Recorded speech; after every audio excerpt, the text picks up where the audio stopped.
Sa ilalim ng maaliwalas na langit ng politika, may mga lihim na bulong. Tahimik ang paligid, pero sa bawat sulok, may kaba. Isang agila ang paparating. Hindi ito ordinaryong pagdating, ito'y isang babala. Siya'y hindi bahagi ng karaniwang laro. Hindi siya alila ng sinuman. Dumapo siya hindi para sumunod, kundi para bantayan. At sa kanyang paglapag, nanginig ang lupa sa paligid. Ang mga matagal nang nakaupo sa kapangyarihan ay biglang nayanig. Sino nga ba siya? Bakit siya kinatatakutan? Sa kanyang mga mata, mababasa ang lakas at layunin. Hindi siya nagpakumbaba sa sistemang matagal ng bulok. Ang kanyang katahimikan ay hindi kahinaan, kundi babala. Ang mga agila ay hindi bumubulong. Sila'y tahimik, pero palaging nakamasid. Ang kanyang pagdating ay hindi para sa pansariling ambisyon, kundi para sa bayan. The eagle has landed, and the game has changed. Bata pa lang si Sarah, iba na ang kanyang tapang. Lumaki siya sa gitna ng politika, pero hindi siya nagkubli sa anino ng kanyang ama. Pinili niyang tumayo sa sarili niyang lakas. Sa Davao, nakita natin ang kanyang tunay na anyo. Matapang, diretso, walang takot sa tama. Hindi siya nagpatinag sa banta, sa intriga o sa mga pusong plastik. Sa bawat hakbang niya bilang mayor, isinulat niya ang sarili niyang kasaysayan. Ang kanyang liderato ay hindi para sa pansariling pangalan, kundi para sa tao. Dito nagsimulang lumipad ang agila. Hindi siya kailanman naging sunod-sunuran. Sa mga mata ng masa, siya ang ina, ang kapatid, ang kakampi. Pero sa mga leader na nagtatago sa kasinungalingan, siya ay panganib. Hindi siya naglalaro ng laro ng mga trapo. Binago niya ang direksyon ng kapangyarihan, mula taas, pababa sa masa. Dito nagsimula ang pag-angat ng isang bagong puwersa, at ang agila tuluyan ng lumipad. Pagpasok niya sa sentro ng kapangyarihan, naramdaman ang malamig na simoy ng tensyon. Ang mga luma at maruruming laro ng mga buwaya sa gobyerno ay biglang nabahala. Naroon siya hindi bilang dekorasyon, kundi bilang bantay. Ang kanyang presensya ay tanong at sagot sa parehong panahon. Kaya ba nilang itago ang lihim kung may mata ng agila sa paligid? Ang kanyang katahimikan ay nakabibingi. Hindi siya kailangang magsalita para makaramdam ang mga makapangyarihan ng takot. Mula Senado hanggang gabinete, may mga galaw na biglang nagbago. Alam nila, hindi na sila makakagalaw ng malaya. Isang bagong anyo ng katotohanan ang pumasok sa kanilang teritoryo. At kahit ilang alyansa pa ang buuin nila, hindi nila matitinag ang isang leader na may paninindigan. Ang agila ay nasa loob na ng kulungan ng leon. At ngayon, sila ang nangangamba. Hindi tumagal ang katahimikan. Nagsimula ang ingay, hindi mula sa masa, kundi mula sa mga leader na natakot sa pagbabago. Ginamit ang media, nilaso ng opinyon.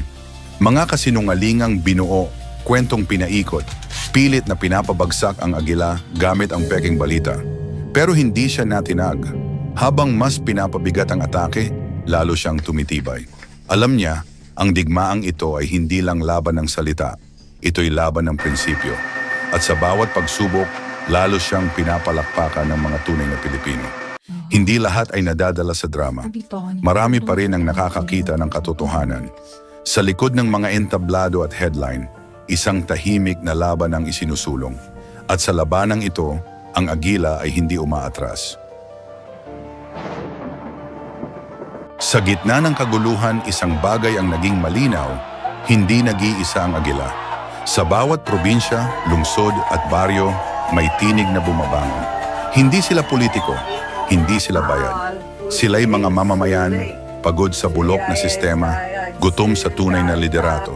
Sa social media, sa lansangan, sa mga tahanan, pinaglaban siya. Hindi para sa personalidad, kundi para sa prinsipyo. Sapagkat nakita nila ang totoo, ang laban ni Sarah ay laban rin nila. Hindi ito laban para sa kapangyarihan, kundi para sa kinabukasan. At ang sigaw ng masa ay hindi kayang patahimikin ng sinungaling na headline. Sa puso ng bawat Pilipino, nabuhay ang panibagong pag-asa, at sa paglipad ng agila, dala niya ang tinig ng bawat Pilipinong naninindigan. Hindi siya dumating para lang manood. Dumating siya upang baguhin. Isa-isang nilaglag ang mga itinatagong kasinungalingan. Bawat pirma niya sa reforma ay tila kulog sa palasyo. At ang dating untouchable, ngayoy iniimbestigahan.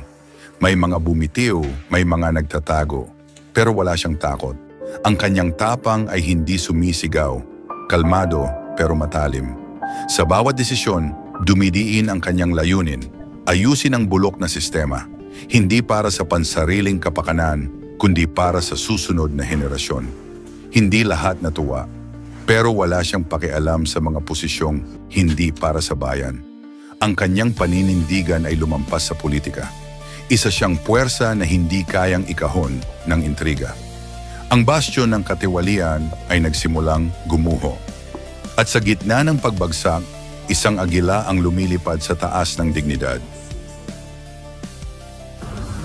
Sa wakas, sumilay ang liwanag. Sa kanyang pagtindig, gising ang bayan.